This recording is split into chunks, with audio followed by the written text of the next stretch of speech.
Here's an idea. The Mule Town Bikes e-biker gang. Did you come up with that yet? No. I like that. Make it's almost jackets, like a club. Yeah. Make a little club out of it. E-biker gang. Don't cross us. This is the Mostly Middle Tennessee Business Podcast, a podcast about Middle Tennessee business owners and professionals. That's right. Mostly, yes. Thank you, Mr. Matt Wilson, as always, for doing the voiceover, for the big intro. This is the Mostly Middle Tennessee Business Podcast, where we talk to Middle Tennessee business owners, entrepreneurs, and professionals, where we have real conversations that meander. I got to ask you, Vinny. Can I call you Vinny? Yes, sir. What would you rate a 10 out of 10, if anything? In what way? Anywhere. Just anything. Having a good, smooth day with no problems, a good cup of coffee. Nice. Maybe that's a good 10 bike out of ride. 10. Hey, there you go. Well, guys, welcome to the show. Vinny Tavares. Yes, sir. Is that how I say it? Yeah. Nice. So Pretty these are the close. things we probably should have gotten out of the way before we go on, but I met you really quickly down in Colombia. That's right. I believe you're one of the very few people we've had on this show from Colombia. We've had a coffee roaster. I can't remember his name. Of course, now I'm putting myself in that position. I can't remember people's names, but never really went down to the square to say, hey, do you want to be on the podcast? So congrats. Here we are. Vinny is the owner of Mule Town Bikes on the public square in Columbia, Tennessee.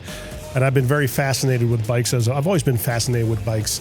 But as I get older, the e-bike thing has really kind of gotten me interested. Yeah, we get that a lot. For some reason, in the bike industry, we always get helicopter pilots, engineers.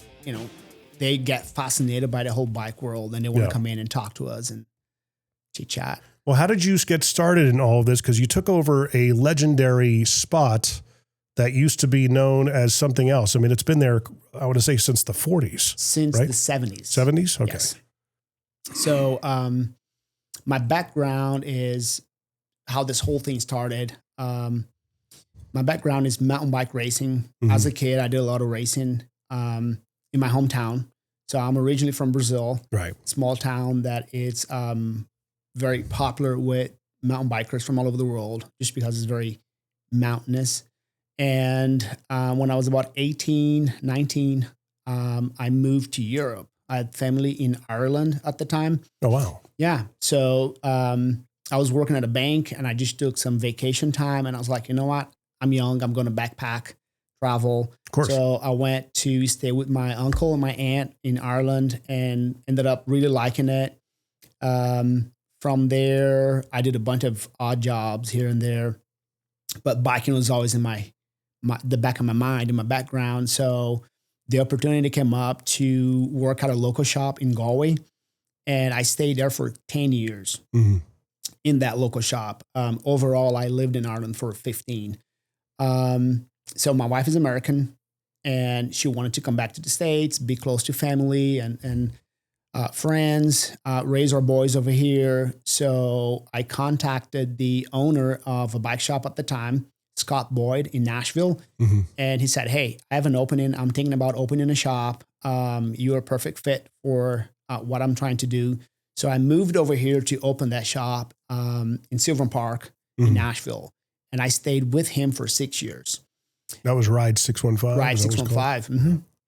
So after that, the opportunity came up talking with Timothy, which was the previous owner of Mule Town Bikes, used to call it Trek of Colombia. Yeah. And he was like, hey, this is too far for me. I live in Florence, Alabama. I think he's a financial advisor, but he also has a bike shop over there. He coaches his kids. He was like, I just can't do it all. So he was running a business from Florence, Alabama? Wow. So I we struck a deal, it worked out. And I've been there ever since. And this is since when did all that go down? That we started talking about a year ago, but it was so just recently. So I took over 3 months ago, but the conversation about taking up the business and kind of taking off his hands, it started about a year ago. Right. So it was kind of slow, trying to figure out numbers and timing and all of that stuff.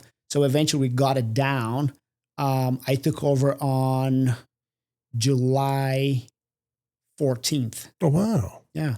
So basically, I mean, was it tough to get the capital for it, or is there an arrangement where you can kind of maybe buy into it over time? Or it was more about getting to a number that was comfortable for him and for me. Right. And sort of looking at it overall, the structure of the business. Yeah. Right.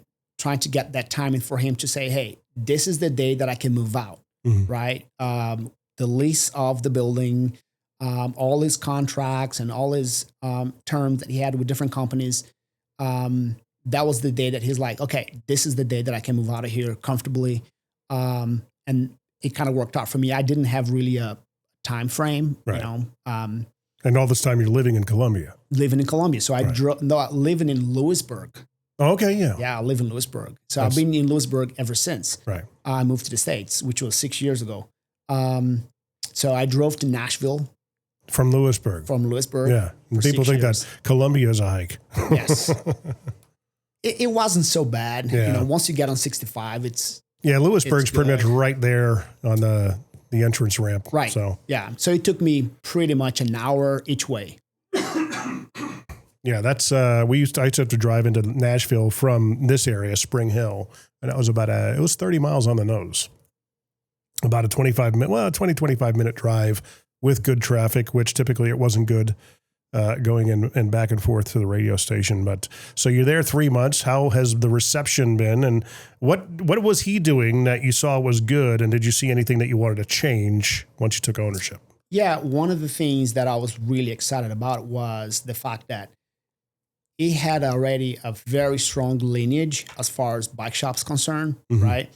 The guy that owns the building, Mike Wolf, he's pretty adamant about keeping it a bike shop in there. He also has a background in owning bike shops in his previous career. Yeah. It's the American Pickers, Mike Wolf. Correct. For those of you listening. So he was happy that I was going to go back in there as a bike shop again. I like the fact that it has a small town feel. The reception has been great. Everybody's been super helpful, very welcoming. I already have tons of connections, you know, in the city. We got a lot of people coming in, just want to talk to us and, you know, see what's going on. What's the change? Columbia has had it like quite a renaissance over the last 10 years, I would say. Very attractive community to be a part of now. It's almost like Spring Hill was bypassed, which makes sense because, I mean, we as a city don't really have any like town center. There's not a square, right? Right. And Columbia's got a ton of infrastructure, ins and outs, egress, ingress, things of that nature. And, you know, when we moved here in 2005, Spring Hill was like the place to be. I saw Columbia. I came from Connecticut, and there was a town in Connecticut called New Milford. And same kind of situation, had a big town square, but back in the 80s and the 70s, it was like just Redneckville. You know, nobody wanted to go to New Milford. But over time, it became bougie. Like all of a sudden, a very attractive place to live. And by the time we moved, it was like, I mean, you ever see the movie Mr. Deeds with Adam Sandler? Yes. It was filmed in New Milford. So a lot of it was filmed. And actually, they were doing the filming of the movie right around the time we moved to Las Vegas for radio. And then when we get here, we moved to Spring Hill. Franklin is kind of like, if you were to equate it to Connecticut towns, Franklin was like the, maybe like a Stamford or something like that, you know, and then you had like very bougie type cities, Brentwood and stuff like that. So I equated them to the different cities in Connecticut that were similar. And Columbia, to me, was New Milford. Just in, at that point, I said it was probably New Milford circa 1988. I said, if we had money, which we didn't, we should buy property in Columbia. Yeah, should have done that. That was now it's like people just it's love hot it. commodity. Yeah. I remember we've been coming and going, visiting folks here in the U.S. when we lived abroad. So we almost came here every year. Yeah, you know, just my wife wanted to visit her family, and I remember going around Columbia. This was like years ago, right? And looking around, it's like, wow, you can buy a house for $40,000. Yeah, and I'm like, why didn't I do it? Was that something that, like in Brazil, when did you leave Brazil? How old were you? I was 18. 18? 18. And was it like inconceivable to maybe purchase a house out there? I mean, thankfully enough, I come from a background of like, I wouldn't call, wealthy, but I come from a background of like, my dad was, worked very hard for everything that we have. Yeah. We never lacked anything. It wasn't that it wasn't obtainable. It was just like young man sort of attitude of like, hey, I'm just living. I'm getting out of here. Right. Right. I'm not hanging around, like when you have that itch that you just want to travel. Oh, I get it. That was what it was for me. You just didn't want to plant roots there. No, my dad was like, hey, I want you to work with me so you can take over the company one day. And what did he do? He was a car mechanic. Okay. And he had a auto sales shop, an engineering shop. So we did engines. We had a body shop on the side. Yeah. He bought and sold cars, and amongst other things, he had properties for rent and stuff like that. But I just, when you're young, you don't get along with your father. You kind of, you think the whole world's against you, and I just wanted to get out. No, that never happened to me. Right. Hi, I'm Jason Miller. I'm the owner of Christian Brothers Automotive here in Spring Hill, Tennessee. We fix cars here, both European and domestic, from simple oil changes to complete engine rebuilds and replacements. Most important thing, though, is while you're waiting, we've got the best snack game in town, and we invite you to make yourself at home and get to know us, and we treat you like family. We're located right across the street from Walmart on Highway 31 right here in Spring Hill. Let us know that you heard about us on this ad, and we'll give you 10% off your next oil change. So stop on in and see us in downtown Spring Hill. Do we even have a downtown in Spring Hill?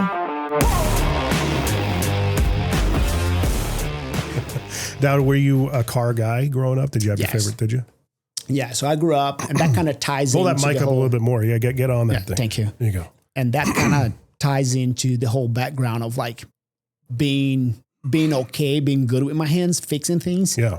That's a good skill to have. Very good skill to have. Especially at the time, with bikes in it, it's very mechanical. Right. At the time, I didn't think it was valuable. Right. Oh, dude, I get that. But my dad taught me from a young age. I was always behind him, helping him out, fixing stuff. Yeah. Okay. Speaking of, I forgot to do this. I apologize. This show is sponsored by Christian Brothers Automotive of Spring Hill, and I'm doing a bad job of doing a sponsorship for them, but they're pretty much the title sponsor for the show. Nice. And just got to give them a little bit of a shout out. Speaking of cars. If you need anything worked on in your car, it's a great place to be and check out. They do a great job there.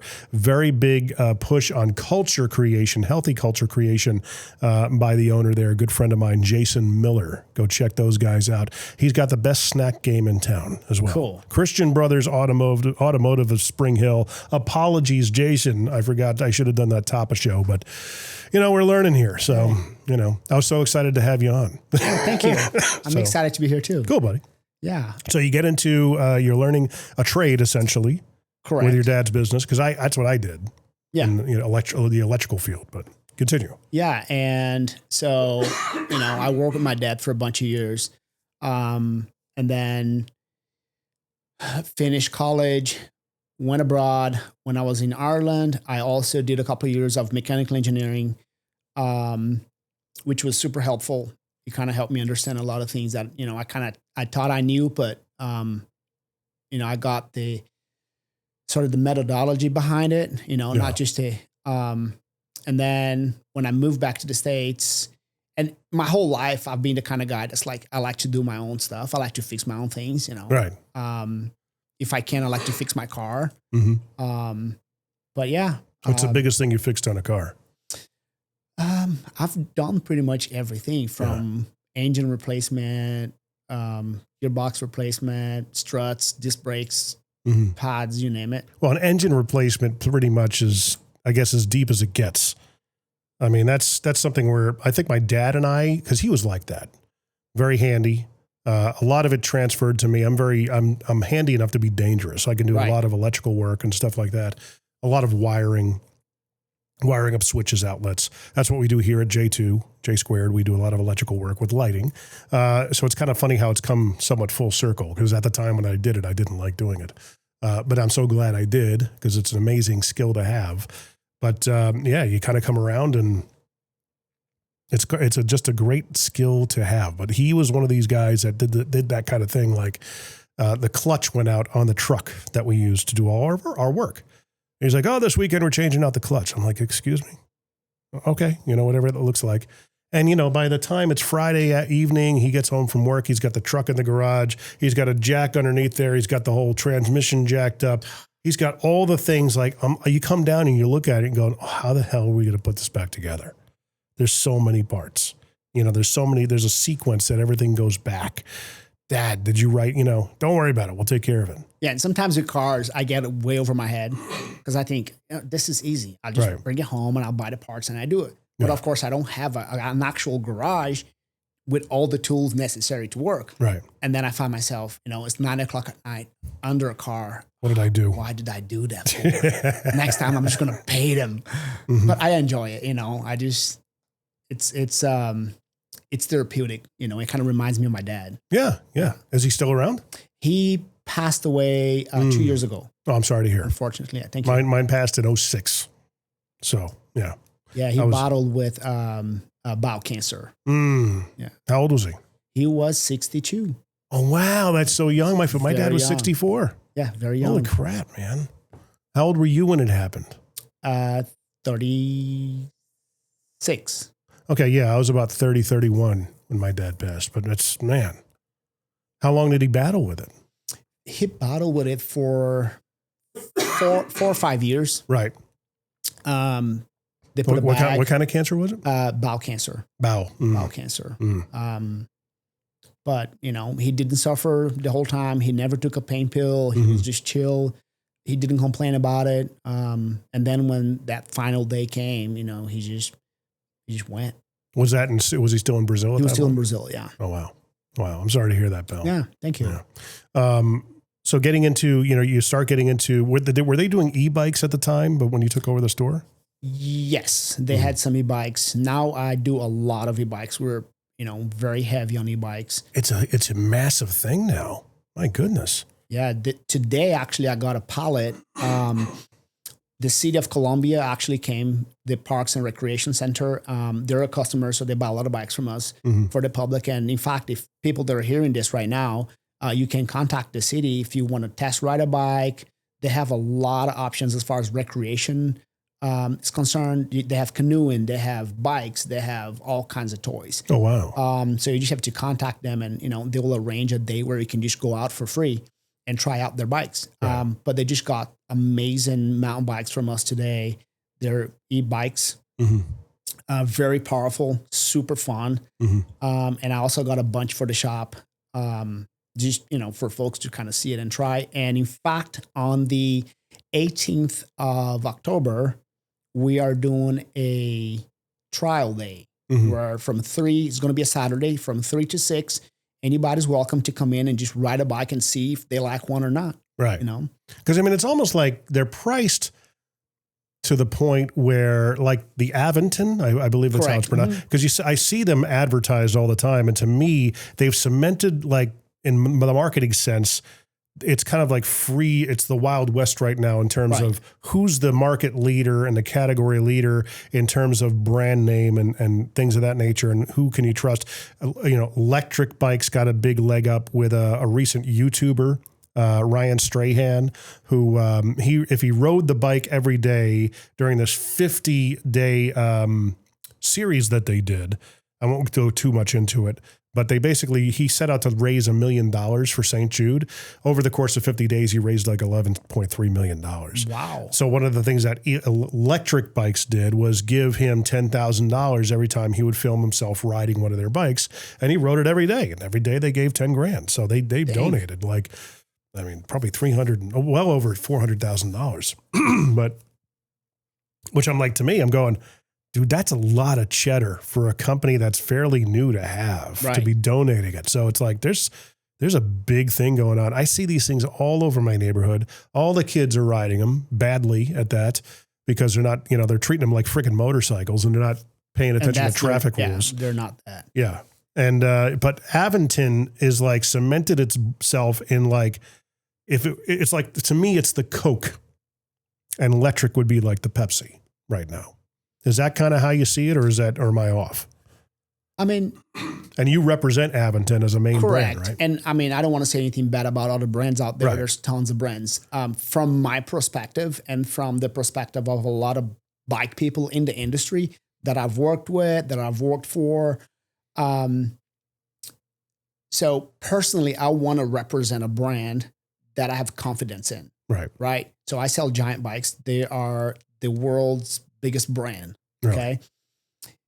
Aventon have placed themselves in a way that you can get a really good quality bike at a very affordable rate. Right. And that's their shtick, right? They're kind of aiming for that middle sort of a budget. But there's a ton of brands out there that's going to be way better and more premium, like Trek, Specialized, Giant, Cannondale, you name it. They're doing the e-bike thing too? Yes.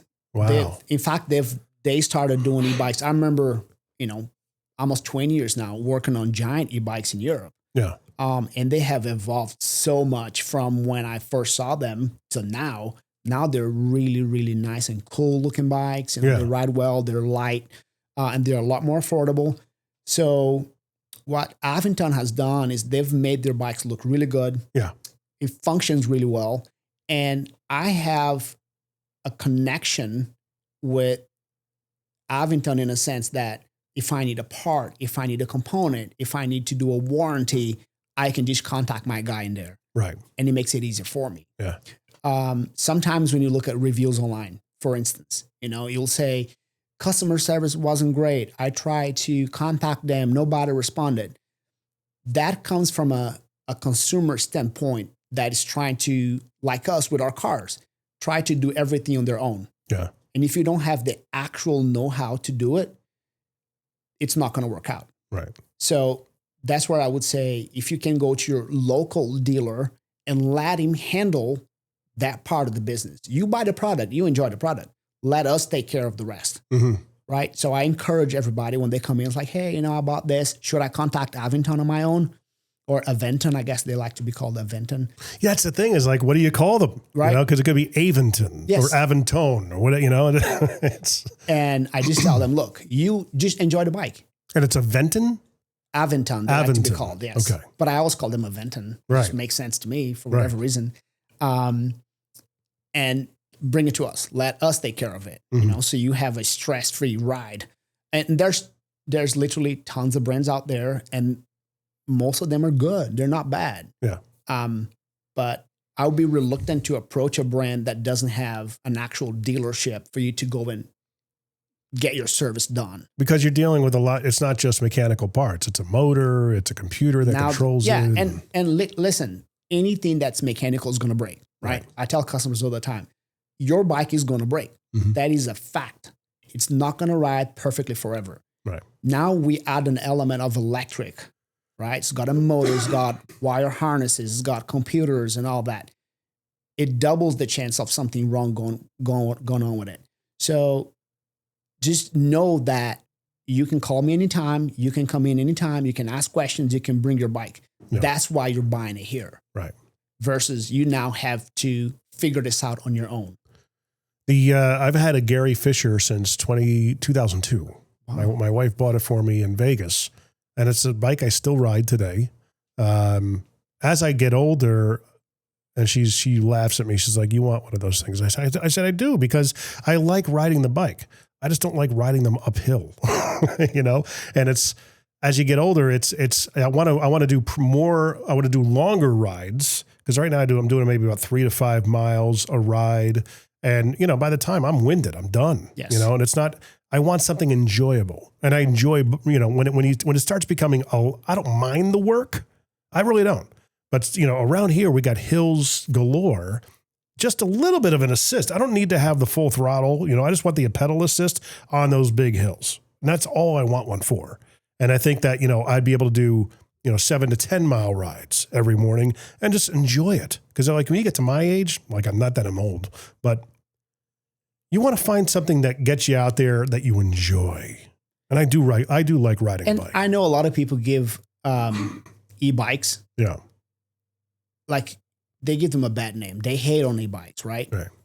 But what I tell folks is this. The idea of an e-bike, especially a pedal-assisted bike, it started with the idea of like, hey, how do we get people riding more? Mm-hmm. Because sometimes any exercise, right? You're going to lift weights, you're going to jog, you're going to run. Sometimes you look out the window and go, it's too hot. Yeah. Or it's too cold, or you make excuses, right? Yeah. What an e-bike does is it takes the sting out of it. Right. And it makes it super enjoyable. And before you know, if you want to have fun, you got to push it. Yeah. And before you know, it creates a placebo effect, I guess I would call it, that like you're not doing anything, but you are. Mm-hmm.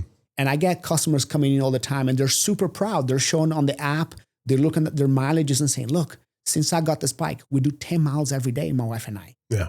And I couldn't look at that and say anything bad about it. Mm-hmm. Because prior to that point, you weren't riding 10 miles a day. You weren't doing anything. Right? Yeah. Now you're doing 10 miles a day and you're proud and you're dropping weight And it's you're low happy. impact. Correct. You know? I mean, because they say walking is the best, and I've done walking, but I've always liked riding a bike. Always liked it. And like I said, as I get older, it just gets harder and harder to do and somewhat less enjoyable. Like I even just recently I have a weight set at home, and I came across a video that said, and when you start getting to these ages, lifting weights can actually be detrimental on your body. And they talk about doing Tai Chi. I started doing Tai Chi just, to kind of get myself just moving and stuff like that. And it's good. I enjoy it. Yeah, yoga can be very beneficial. Yeah. Yoga, I hear that a lot from people. Yeah. So I think just being out, what I mean? Like if you get in an e-bike and it's a tool that's going to help you get better and get in shape and be out. I've done jogging, running, you name it. I just like a little bit faster. Yeah. So if I can get on a bike and get to see the countryside, the city, urban places, and just at a nicer speed, I do prefer that. Yeah. Personally. Yeah. Do you have one? How many do you own? I own a bunch right now. Well, I guess by proxy of owning a store, you own a bunch. But I just got me an e-bike from Aventon. I got it's called the Ramblers. Mm-hmm. It's a mountain bike that it's super badass. Mm-hmm. It goes 20 miles an hour, which is, the limit. It's not overly fast. You can make it go a little faster if you wanted to, but I don't need to make any 20 miles an hour on a bicycle is pretty fast. It's very fast. Yeah. Right. It's a front suspension only, so we call it a hardtail. It's very well equipped, very well priced. So I got me one of those. I do have a mountain bike at home. Mm-hmm. It's an old Gary Fisher too. Oh, wow. That I got a while back. And that's the bike I go for a bike ride with the kids. Yeah. In Lewisburg, we have a little bike path. Mm-hmm. It's actually very nice. It's called Rock Creek. Mm-hmm. I think I've heard of it. Yeah, it's super nice. So my kids and I and the wife, we love going there. It's mostly, me and the boys. Sometimes she'll go with us, but not often.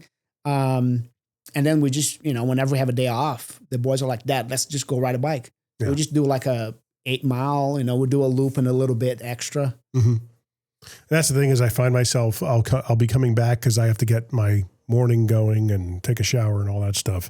But I'll go, well, maybe let's do an extra loop. Well, let's take another, we'll add another mile and blah, blah, blah. It's funny how it just, before you know it, you've done 7 or 8 miles, or at least 6 or 7 on my end. But I have a good time doing it. It's a lot of fun, and want to keep on going with it. So on my bike itself, though, you're going to laugh at this. Bike, I think, is now 23 years old. I'm not sure if I've ever changed the brakes. I get that a lot. Yeah, maintenance is key. And, if your bike is in good shape, most people are not going to think about doing it. They're just going to ride forever until it breaks. Right. Unfortunately, that's the reality. I do encourage folks on newer, nicer bikes. Mm-hmm. So one of the phrases we get a lot, it's literally, I had a bike 40 years ago and I rode it forever. I never changed the chain. Yeah. That is correct. That's fine. If you look at older bikes, a 5-speed bike, right, versus a 12-speed bike, the tech is totally different. Yeah. Everything on that 12-speed bike is going to wear faster, way faster, just because they have designed to be thinner, lighter, right? So you're not carrying a lot of weight. The fact that it has more speeds, you have to make sure that the chain is a little bit narrower to accommodate, right, the cassette spacing. So it's going to wear faster. Your bike of 5 speeds from 40 years ago, the chain is about half an inch thick. Yeah. Right? Mine's a 21 speed. So yours is modern-ish. Yeah. Right. So it's going to last forever. So we do get a lot of that. Like, I just bought this bike last year and the chain's already worn out. Yeah. You've put the miles. Yeah. On the e-bikes especially? E-bikes wear chains faster. Way really? faster. Mm-hmm. Oh, wow. So especially if your bike, it's a mid-motor bike, now you have a lot more torque than what you're capable of actually putting on the bike that's driving that bike forward. And as the rider rides, he doesn't really realize that, hey, there's a lot of torque going on here, although I feel like I'm not putting that much effort, but the motor is actually pushing the bike, and it's literally just tearing up through chains. So you got to, ride responsibly, make sure that you change your gears correctly at the right time, anticipate your gear change, which is what you should do on any bike anyways. And that's going to make sure it lasts a lot longer. It's like a standard shift automobile. Correct. Knowing where all the shift points and stuff like that. Yeah. Yeah. Yeah. And that's one of the analogies that I try to use to tell people. But and then a lot of times it's like, I've never driven a stick shift. That's crazy. Isn't that nuts? Right. Yeah. Does your garage door sound like this? If it does, it's screaming for help. Call Incredible Doors, 931-348-DOOR. We're making garage doors in Murray and Williamson counties work better and sound better. We just make them incredible again. Go to IncredibleDoors.com or call 931-348-DOOR. Follow us on Facebook for specials on maintenance visits, keypads, and other items. 931-348-DOOR. IncredibleDoors.com. Tell me about your days at the store. I mean, what are your busiest days? It's not that predictable. Every day's different. Right. Every day's different. We get, all kinds of crazy things going on all day. Are Saturdays, the weekends really busy? Fridays, Saturdays are busy. Yeah. That's kind of, Saturday especially is very busy. That's when everybody's off. Yeah. They want to come in, check out what's going on, ask questions, go home and do their homework and think about it.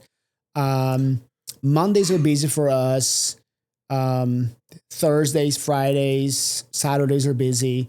Sometimes it can be quiet, but in general, we're doing really well. This store is always busy. We have a lot of work, always repairs and sales.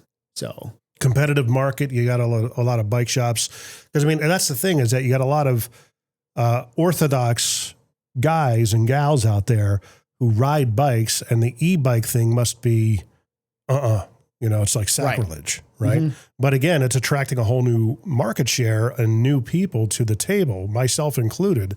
I'm fascinated by them only because, I want to do so. Like I said, I want to do something that keeps myself active, but I want to have fun with it. I want to make sure I'm having it, because that matters. Right. All right, you're seeing a lot like different kind of clientele coming in, because And the prices of the bikes, you got some going up to almost $3,000 on some. Right. I've seen some, just regular bikes that are almost the same price as a Honda Civic, $12,000, $13,000, $14,000 bikes. I'm like, what? What are they making them out of? Gold? For crying out loud. It's like, I understand that there's going to be components and metallurgy and all sorts of things that they put into these things that justify that cost. But the kind of bikes that you're selling are already in that price range. Am I wrong on that? Yes. So most of our e-bikes that we sell are within that $2,000-ish range. The clientele, if I were to split it, it would be probably 70% of my e-bike clientele is like husband and wife. Right.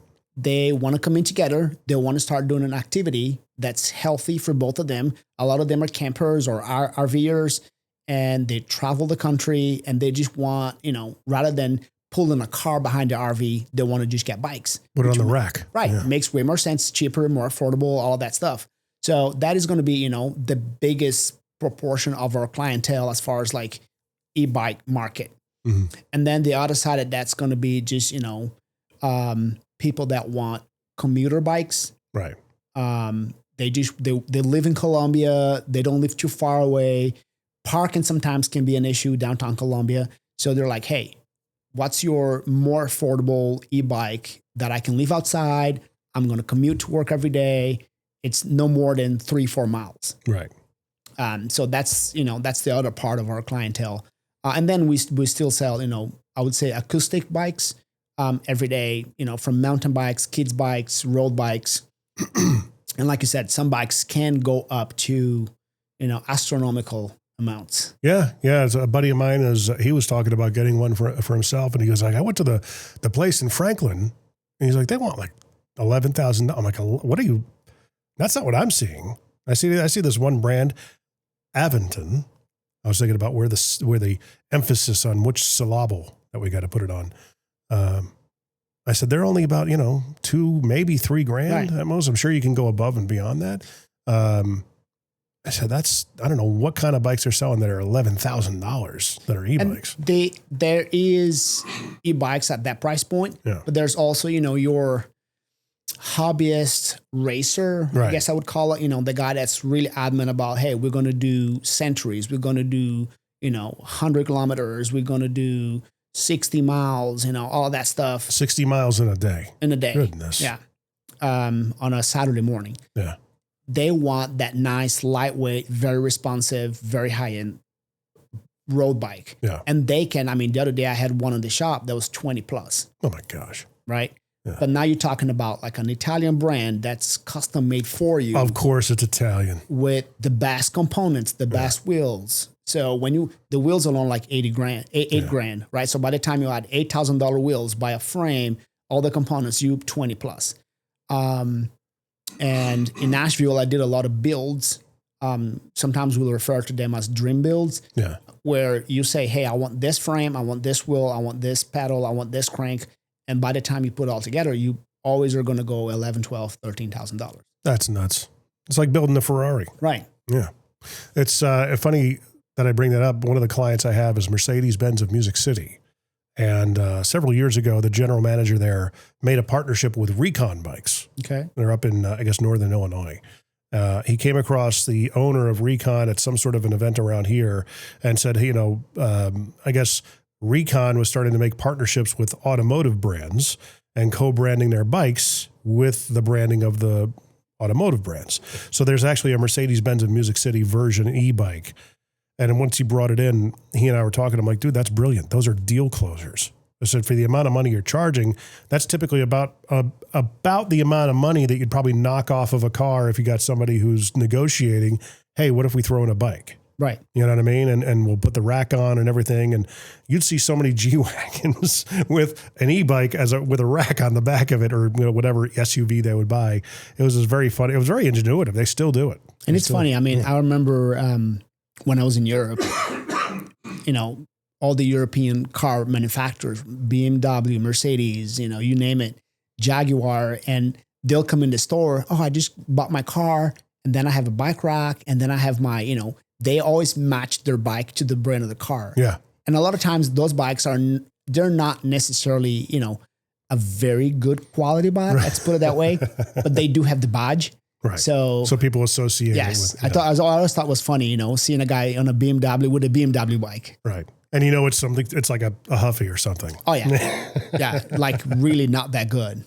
It's funny. One of the radio stations I used to work with, Jack FM, every year they do something called Bikes or Bust, where they do a collection of bikes for kids that in need, for Toys for Tots. And I think they're getting up to, they're almost to 1,000 bikes a year now. Back when we started, it was like 2011, 2012. We were lucky to get 150, maybe 200 bikes, but the awareness of it has increased year over year. And of course, people are just going to Walmart or whatever, picking up a, $50 or $60 little kid's bike, and they build them right there. They put them out. It's a big photo spectacle. But I'm like, boy, is that going to change, because kids don't want those bikes anymore. Yes. It's kind of weird. I think bikes for kids, they're kind of making a comeback. Yeah. I remember, not that long ago, 3-4 years ago, for Christmas, zilch. Mm-hmm. Not one customer coming in asking bikes for kids. Everybody's getting a Nintendo Switch. Everybody's getting PlayStation, which is kind of sad in a way, because complacency. You want your kids to be outside, right? But I get it. Sometimes you don't have the space. You live in an area where you can't ride outside. I get all that. Yeah. But they are making a comeback. This year, we have started a Santa's Club. Mm-hmm. where customers are coming into the store, they pick out the bikes that they want, they pick out the accessories that they want, and instead of taking it home, they leave it with us. Mm-hmm. And you can come in every week and pay a little bit off if you want. It's like a layaway. A layaway program. Gotcha. Right. So Christmas Eve, it's all paid for, all good to go. Come in, get your bike, take it home. You don't have to hide it at home, right? And it just makes it easier. Right. So you feel like you want to get a nice bike for your kid, but you don't want to shell out all that cash right now. You can just sort of slowly pay it off. Right. I would imagine there's got to be financing and stuff like that you can do. There is financing from, so Giant Bicycles, they do offer in-house financing also. So you you can buy any bike you want from Giant Bicycles, do your personal financing. The bike will arrive at our store for you. We'll assemble the bike. We'll make sure it's all good to go and keep it over there. And is it almost getting like the car business where you can do specials? We're like, hey, for zero money down and only 0.9%. Right. They do that. Some bike finances, unfortunately, are very predatory, right? I mean, if you think of the type of customer that would typically finance a bike, right? He's already, he depends on the bike for work. He depends on the bike to go to school. And now you have a company that's offering financing, but really getting them on that interest rate. Yeah. So when I see that, I don't like that personally. With Giant's pretty good. A lot of times you get 0% interest. Up to a certain 12 months. Right.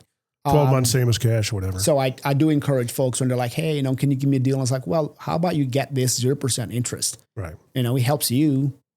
And because when I met you, you had about, I want to say 3 or 4 e-bikes on the floor, but you're saying you're getting a lot more allocation now.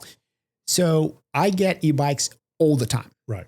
Okay. Is it used or brand new? Brand new. On a weekly basis, I get, bikes. And the struggle that I have right now is that by the time they land, most of them are sold. Wow. On scene. Wow. I just, I talk to the customers and kind of would see make an assessment of what they want, what kind of bikes they want to ride, how much they want to spend. And then I'll tell them, look, on Wednesday, let's just say Wednesday, I'll have, X amount of bikes and I'll have one of those bikes coming in. Do you want that one? Right. Yes, put my name on it. So by the time they land, they're sold. And then every week I got to get more bikes, right? Right. So I got 6 bikes today. Next week I'll probably get more bikes. So we get bikes every week. I going back to just thinking about the Cannondales, all the big name brand bikes that we've all grown up to know.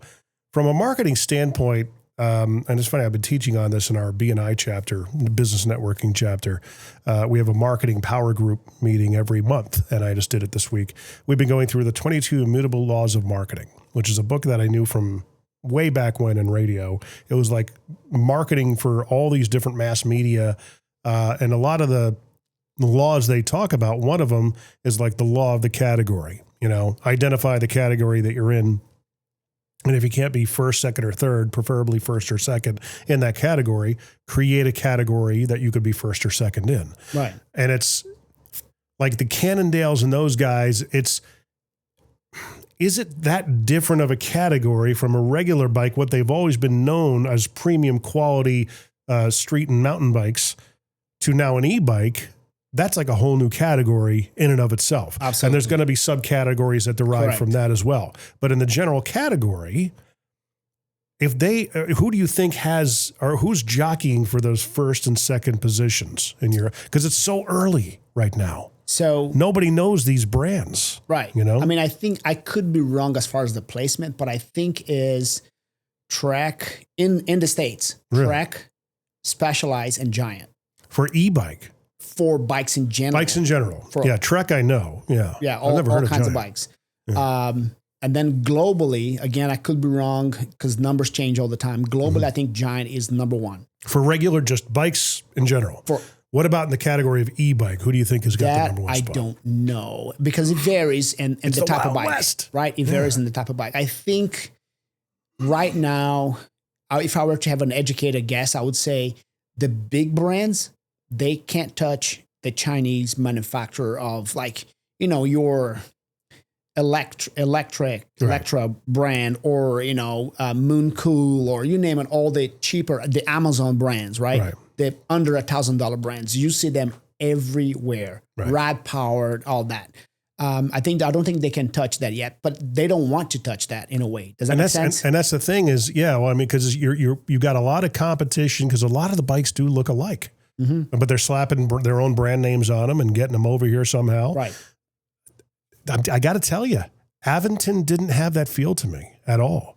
It had almost like a premium feel to it, just with the logo and everything. The bike construction and the look of it, the design was slightly different.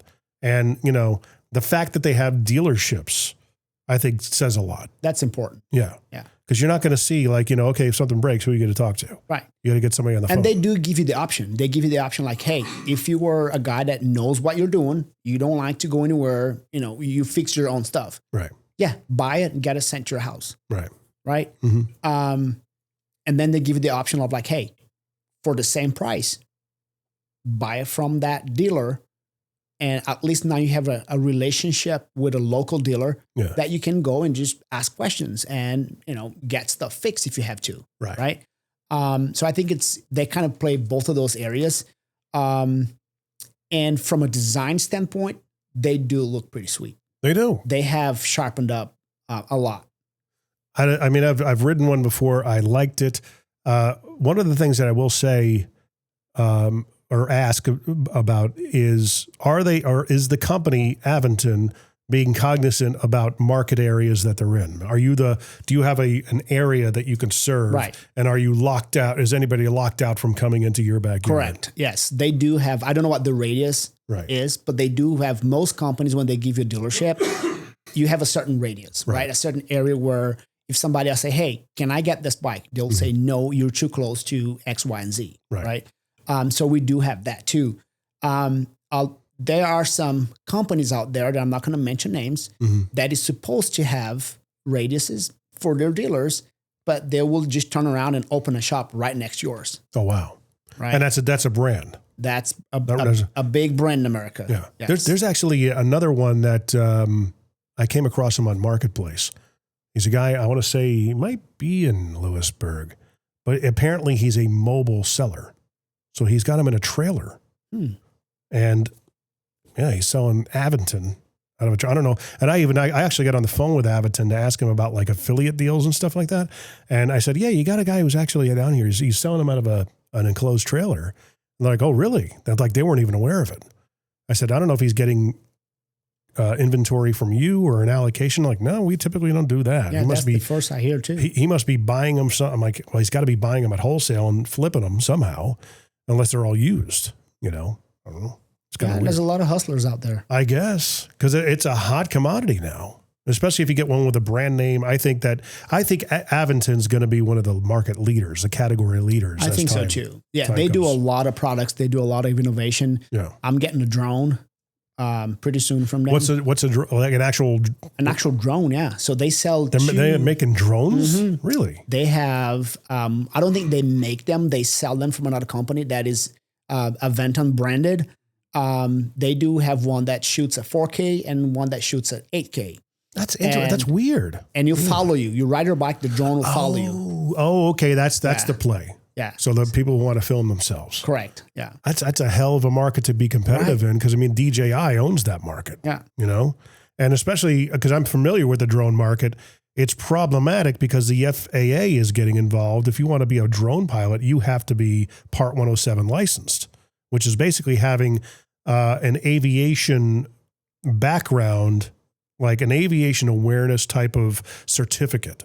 Like you need to know airspaces, you need to know how to read airport codes and flight maps, all sorts of stuff. I've been taking the course for the last 5 years in an attempt to make my Part 107, but I never got around to it because I keep on getting distracted. But it's fascinating to learn all that, and they're really cracking down on it. Like the radio ID that's got to be on these drones now. I have a drone here. I mean, I got freaked out. I had a FPV drone where you put the goggles on, right, and you fly it and you feel like Superman. You're flying over stuff and everything. All of a sudden I hear a helicopter coming, I'm like, oh crap, let me get it back because I'm in the right airspace. I knew that. But it's like, I don't want to be up in the air while that guy's up in the air. So I got it back. And all of a sudden he started circling. I'm like, oh crap, they're on to me. And I turned it off and everything, put it all back because the radio ID emits a signal and they can actually find out where the operator is.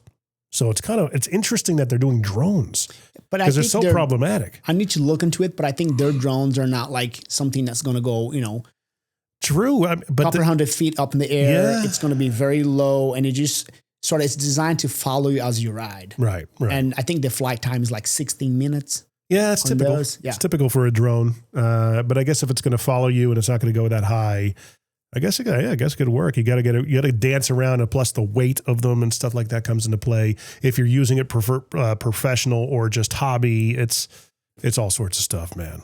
It's crazy. The drone thing was like, that was so hot at one point. It was. And then you had idiots out there, like almost like you're having idiots now that are driving these bikes because they're kind of like a motorcycle. Mm-hmm. You kind of have to, some of them can be. Yeah. Can be. And it requires like if you're riding one of those bikes, you got to know to be decent, right? The kids are riding them and they don't. No, because they don't know the rules of the road. Right. You got to know to like, hey, be nice to pedestrians. Don't get in front of a car. If there's a car behind you and you notice that he wants to go, pull over, let him go. Dude, I saw a kid in front of my house, like the small, like child-size e-bike. The kid's no shirt on, no helmet. He's doing like 25 miles an hour down the road. I'm like, that kid's going to find out what road rash is in a hurry. Yeah. It's just going to take one car that doesn't see him, that stops, and he turns, and all of a sudden he's sliding across the road. And I think riding a bike, it's exactly the same as driving a car in a way. Right. It requires experience. It requires being able to read the situation and reacting to it fast. Yeah. So a kid doesn't have that experience. No, not at all. Right. So he needs guidance. He needs to be taught how to do that. That might be another like revenue stream for you in terms of maybe like a course that you hold on a Saturday or Sunday where parents could take their kids and for, $20 a head or something like that, you just give an overview of proper etiquette, rules of the road for a bike. Kids, this isn't a typical bike. You are pretty much riding a moped that can go 30 miles an hour if you tune it up. Maybe that's an extra revenue stream. It's funny you say that because I'm in talks right now with the city of Columbia and with a customer. Mm-hmm. She has a bunch of friends and she's involved with the community and the schools. And we are planning, it's pretty much sort of ideas right now. We don't have anything finalized, but we have an idea of doing, once or twice a month, holding a day on a Saturday. We don't know where yet, maybe the square, maybe the parking lot, where we can all come together. You bring your kids. We can teach your kids how to ride a bike. We can teach them safety. Just have a space so they can hang out. Gotcha. And it's almost like you want to do it pro bono just to kind of get a little association. Yeah. You're doing something good. I don't need to get any financial gains out of that, My dastardly, tie me to the railroad tracks, mustache twirling mind kind of goes and how else can we make money? We want kids to ride. We want the community to ride. If everybody's riding a bike and having fun, kids are riding, guess what? They're going to grow up with a habit of riding bikes. And then they're going to teach their kids and their kids' kids and so on and so forth. So the more people are on the road riding bikes, the better. Yeah. And for all the car lovers out there that you're like, hey, I love riding my truck. I love driving my car. I don't want no bikers in front of me. But if you think that if more people ride bikes, the road's going to be freer for you to ride. Dude, here's an idea. The Mule Town Bikes e-biker gang. Did you come up with that yet? No. I like that. Make it's almost jackets, like a club. Yeah.